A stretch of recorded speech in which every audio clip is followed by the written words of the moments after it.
नमस्कार, प्रणाम दोस्तों। और आप देख रहे हैं SNP गाना लिखे सीखे।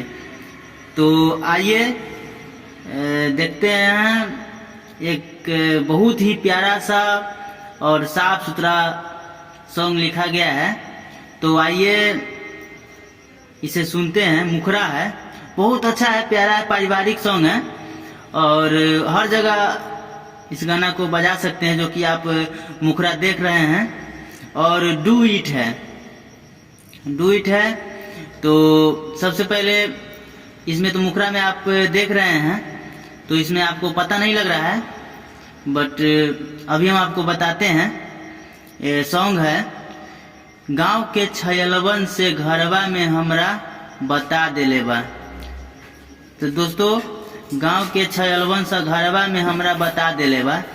और नेक्स्ट लाइन है, तोरा आँखिया के कजरा ये जान झगड़ा करा देले बा।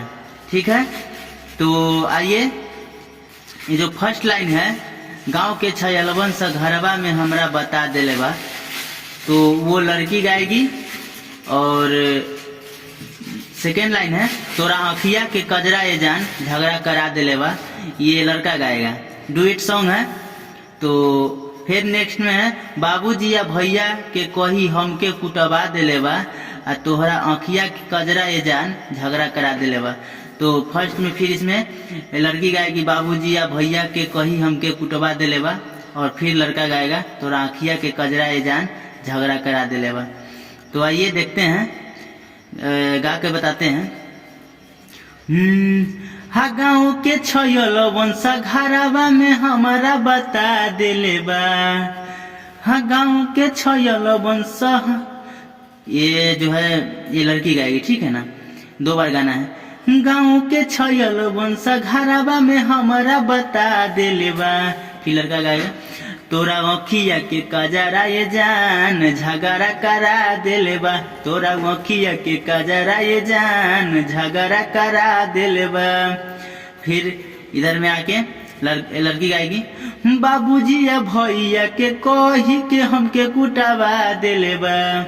बाबूजी या भैया के कही के हमके कुटवा देले बा। फिर लड़का गाएगा, तोरा आँखिया के कजरा ये जान झगड़ा करा देले बा। तोरा आँखिया के कजरा ये जान झगड़ा करा देले बा। अच्छा लगे तो एक लाइक शेयर जरूर कर दीजिएगा। और चलिए अब बढ़ते हैं अंतरा में। अब आइए, अंतरा है, बाली ओठ लाली लगा के लागेलू जनमार हो। फिर लड़की गाएगी, यही से इज्जतिया हमरो रखले काबार के। इसमें फर्स्ट लाइन में लड़का है, सेकेंड लाइन में लड़की है।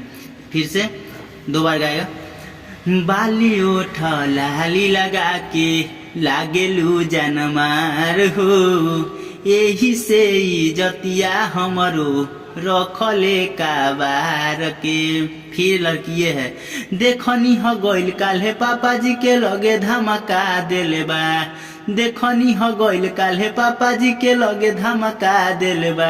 फिर लड़का है, तारा आँखिया के कजरा ये जान झगड़ा करा देले बा। तारा आँखिया के कजरा ये जान झगड़ा करा देले बा। तो अच्छा लगे तो लाइक जरूर कीजिएगा। और आइए अगला अंतरा।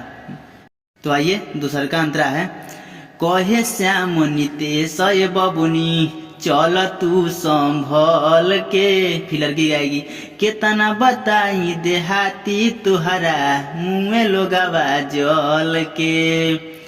एक लाइन लड़का है पहले वाला, फिर लड़की गाएगी, कहे श्याम नितेश ये बबुनी चल तू संभल के, केतना बताई देहाती तुहरा मुँह में लोगावा जल के। फिर लड़की का लाइन है, अब नहीं मिलब हमर प्यार के कहानी गबरा देले बा।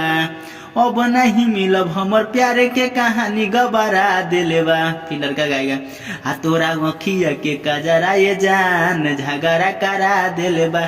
तोरा आँखिया के कजरा ये जान झगड़ा करा देले बा।